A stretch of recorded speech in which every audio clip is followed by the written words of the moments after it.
Rutgers basketball ends its 3-game losing streak with an 80-76 win over Penn State at the Rack on Tuesday night. And that was Rutgers basketball. It was a gutty win. They played really, really well offensively at times. Most of the game, much better team basketball. Defensively, they struggled at times, but they were really tough in certain spots. And you know what? They left a lot. They left Penn State in this game because they missed free throws down the stretch. But in a way, I kind of like the way it turned out because they learned how to win a close game against a good team. And this team needs to learn how to win close games and close out games, especially at home. And they were able to do it tonight. A ton of performances to talk about here. But overall, great response from Rutgers. Short rest. Saturday, really disappointing. The worst performance of the season to now, I think, the most complete performance of the season.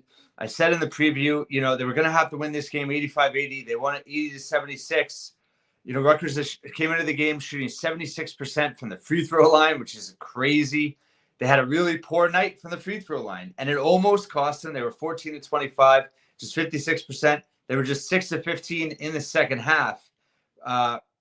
Really let Penn State make that comeback. Rutgers was up 74-63 with about 6 minutes to go. And then all of a sudden it's a one-possession game. And it was very nerve-wracking, right? But Rutgers never lost its cool. Dylan Harper, smooth as can be, smooth operator. Just the way he just controls himself, the game, his body, the way he's able to just navigate through traffic, draw contact, finish at the rim. He struggled a little bit from the line tonight. He was shooting 81% coming in. It was 5 of 9. But just even at the end there, they were up, 1 or 2 points, and he's just very slowly dribbling down. The Penn State's pressure didn't bother him at all. He had 2 turnovers in this game, but Penn State forces a ton of turnovers. Rutgers at 14. That was an issue in this game. But Penn State really wasn't able to take advantage as much as they needed to. They just had a 12-7 edge in points off of turnovers. Yeah, Penn State only had 6, Rutgers at 14. Penn State just a 12-7 edge, though, in points off of them. But Dylan Harper's ability to make the right decisions down the stretch is really going to be an asset to this team. And he made some big-time shots, and he was a willing rebounder. 24 points on 8 of 14 shooting, 3 of 6 from 3. He had 3 threes early on in this game that set the tone for Rutgers, got them off and running. And, listen, he was the best player on the court tonight. Obviously, Hicks had a big game for Penn State, but Ace Baldwin did not. Ace Baldwin dominated Braden Smith a week ago, 5 days ago. Dylan Harper, really showed out tonight and showed that I think he's the best guard in the Big Ten. 24 points, 8 of 14 for the floor, 3 of 6 from 3, 12 rebounds, 5 assists, 2 blocks, and an assist for Dylan. Just complete performance. He was picking his spots defensively, being aggressive. 34 minutes for him. Just a excellent, 10 defensive rebounds. Him and Ace just on the defensive glass tonight was absolutely huge.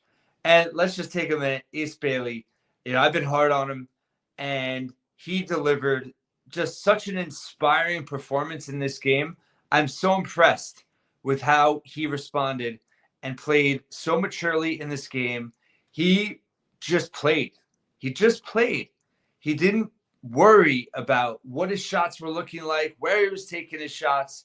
He was a willing inside post presence for Rutgers. They were able to play him at the 5 down the stretch, which honestly is their best lineup, I think, down the stretch. Having Ace at the 5, 15 points, 15 rebounds. He turned his ankle at the end there with Jeremiah Williams stepped on it. I don't think it's bad. He just had the attitude when Rich Campbell, the trainer, came over. He was like barking at him. Like Ace was not coming out of that game. And you saw, I think for the first time, passion from him in a Rutgers uniform. And it was great to see because he just, he gutted it out big time. And a couple, that offensive, when he got the steal, dribbled down in traffic, 3 Penn State defenders around him. He misses the layup. He stays focused. He gets the offensive rebound and tips it in. And then he gets that rebound in traffic on the missed 3 and gets the rebound, gets fouled. He makes the second free throw to ice the game. He really came up huge in this game, and it was the way in which he did it. It wasn't flashy whatsoever. It was workmanlike. It was lunch pail. He had his hard hat on, and he went to work. And that Ace Bailey is the Ace Bailey that's going to make Rutgers great.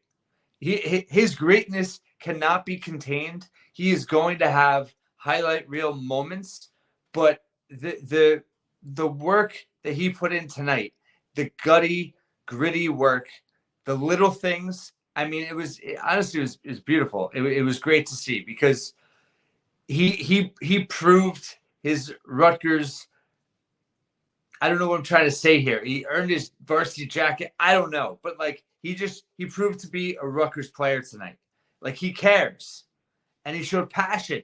Like he's been too much of a robot. These guys have been too much of too robotic androids. You know, we want to see that enthusiasm. We want to see that guile and the way that when things got tough, you know, and that's, I have to say, like, that's why my hopes have been so high for this team. And I almost said it in the preview and I waited on it, but I could say it now because the way in which they played at Ohio State, what was most shocking to me is this is just giving you my perspective. I saw this team in a 30-minute scrimmage in August, right? And I was told I lucked out. I was on there a certain day, and it was the longest scrimmage I think they had the entire summer camp. And the competitiveness in that scrimmage, they were running through each other. I mean, they were diving for loose balls. They were playing with such passion and so physical and so hard. And when I saw that, you know, that my pod after that practice, you know, some people I'm sure will throw it in my face if they don't have the season I thought they would. But I mean, it was so inspiring because the competitiveness of that team. And then when I watched them play Ohio State, that was not the same team. And it was really disheartening to see. So to see that back tonight, that's the team I saw in August. That's the team, everyone on the floor playing for each other, sharing the basketball. Offensively, so much better tonight, just in terms of sharing the game. 17 assists on 29 makes. They shot, 48% as a team, but they were also so much smarter in how they attacked. 25 shots at the rim, 22 threes, and that left with just 13 mid-range shots. Much better. Still probably a little bit too much mid-range, but we'll take it. We'll take it. Just in terms of 60 shots, 13 were not from 2 or at the rim. Much better shot profile, 80% at the rim or 3-pointers. That's modern basketball. That's how this team needs to be playing. They shot fairly well from 3, 8 of 22. Dylan, like I said, hit those 3 early. PJ Hayes and Tyson Acuff, they got involved. They were both 2 of 4 from 3. Hayes was 2 of 5, but they got their shooter shots. Martini did not play in this game. Pike will shorten the rotation to 9. Martini, he struggled, didn't get in there at all, but they prioritized Hayes and Acuff, and they got them shots, and they both came through with 2 big threes each. That is huge. You need your shooters to hit a couple threes a night. You can't just rely on Ace and Dylan from the arc. And that was big. Jeremiah Williams was 1 of 2. So the team 8 of 22, 36%. You'll take that every night with this team because they're going to shoot a lot better from the line than they did tonight. 14 of 25. Durkak was 5 of 8. Ace was 3 of 5. Dylan was 5 of 9. Jeremiah Williams was 1 of 3. I mean, Jeremiah Williams, Dylan, they're both shooting 80%. Durkak's been, in the 70s. Ace was 80% coming in. It was just an off night from the line. I think it's an indication also of how hard this team was playing on both ends of the floor. And I think that impacted them a little bit because defensively they brought it. They weren't, listen, they're not a great defensive team, but Penn State averages 90 points a game. They scored 76. It's only the second game all year they've scored under 80 points as a team. They shot just 44%, 39 from 3, 9 of 23. I mean, Hicks was fantastic, 6 of 10 from 3. The rest of the team just 3 of 13, so they did a really good job of neutralizing, closing out on threes. As I mentioned, Ace Baldwin really struggled, just 3 of 14. Credit to J. Mike getting the start for Durkak. Peichel pushing the right buttons, getting J. Mike on ball pressure right from the get-go on Baldwin, kind of threw him off and did not have a good night. 3 of 14 shooting, had 3 turnovers, had 4 fouls for a good portion of the second half. Rutgers could not foul him out, but I thought J. Mike did really well just in terms of his defense on him. He also played within himself offensively, 2 of 4 from the floor, didn't force too much, did have a couple turnovers and no assists, but overall, he did his job. And so many players on this team did their job, and that's why they won. I mean, Ace and Dylan, yeoman-like effort. I mean, unbelievable performances from them. But, J. Mike had big contribution. Egbole, let's talk about him for a minute. I mean, stat line is nothing crazy. 2 points, 3 rebounds, but those 3 blocks. I mean, I was on him. He's at a 0.8 block rate coming in, which is bad for a big man. 3 big blocks. He was physical, but it wasn't just the blocks. He was altering shots at Penn State. I mean, Penn State came into the game shooting 56% from 2. Or was it better than that? I mean, it might have been better than that. I think I just undersold it. But just in a way, he was being physical and he was getting in their way. They're shooting 58.4% from 2 after this game. So they were shooting like 60% coming in. He was altering shots. He was making it hard on Penn State. I thought his rim defending tonight was the best it's ever been. And that was super encouraging. That should not go unwarranted. So let's see. In terms of Penn State, I just want to see what they were at the rim tonight because it wasn't, 10 and 25 on layups. They were shooting 60% from 2. They were 10 and 25 on layups. Egbole and Ace, big reasons why. Ace's interior defense was fantastic. Just really he had 2 blocks. Dylan had 2 blocks. But Egbole, he got, 15 minutes from the big man. Did not play down the stretch. But in that first half, he really helped set the tone defensively. And I just thought was really physical and really disrupted Penn State's flow, got them a little bit uncomfortable. And that was really important. Jay Will showed a ton of leadership in this game. Jeremiah Williams, how many times has he got to run into guys with his bad shoulder? Twice down the stretch, stayed in the game, gutted it out, was just 3 of 9 from the floor, but had 8 points, 4 assists, did have a couple turnovers, a couple rebounds. But he was a leader out there tonight. Plays good defense. They needed him in some key spots. He takes pressure off Dylan with the ball as well. So he was really important. Durkak, he doesn't care where he plays. When he plays, he just plays. 9 points, 3 assists, 2 of 4 from the floor. Came off the bench tonight. Did have 3 turnovers, 4 fouls. But he's just so tough. And he had made 1 baseline drive where he got fouled and made the layup. But he's just, he brings it. He gives his team an edge. They need that. They need his edge on the court more than anything. The edge that he brings them, the toughness that he brings them, this is disruptiveness on defense. And he's playing more within the flow of the offense. It was great to see. And then Acuff, like I said, him and Hayes each had 2 big threes off the bench. And then Somerville, 3 of 4 from the floor, so efficient offensively. 4 assists for the big fella, no turnovers, 4 rebounds. Listen, his defense needs work, but he got 22 minutes tonight. He's just an efficient player for Rutgers.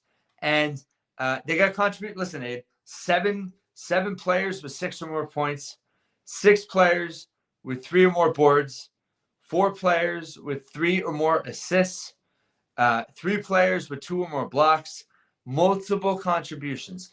Everyone who came in the game, I said this in the preview, everyone that comes off the bench, everyone that got in this game had to contribute from the get-go. They had to be ready to go.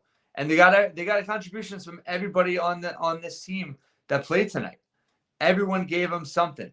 And that's what you need to do to win in the Big Ten. As great as Ace and Dylan are, you need contributions, is need to win as a team. And they were a team tonight in a way that they definitely were not against Ohio State. Listen, this team gave Alabama all they can handle. This team's ceiling was on display. They made some critical mistakes down the stretch of the first half, the second half. But, they had a 15-point lead at halftime. Penn State came out like a veteran team that they are and gave Rutgers all they could handle in that second half, and they never wavered. and they made some big shots in this game, and they just played together. They shared the basketball so much better. They were more connected defensively. They were playing with aggression. They were playing with passion, and the RAC faithful rewarded them. The crowd was fantastic. The place was hopping. I mean, it could be a special place for the next 3 months with this team. And they're now 6-4. They're 1-1 in the Big Ten. Had to get a split to open Big Ten play. They got it. Next game in the conference at Indiana in the new year. That will be a special one. But now you have Seton Hall coming to the RAC on Saturday. Obviously a must-win metrics-wise. This was a Q1 win tonight. Penn State was 18 in the net coming in. Maybe at the end of the season, it's not going to be a Q1. It's got to be top 30 for a home Q1. But listen, Penn State, they're good. I mean, they have a lot of veteran guys. They have a lot of shooters. They have athleticism. I was really impressed with them. Like, this was not, Penn State didn't play poorly. Rutgers beat them.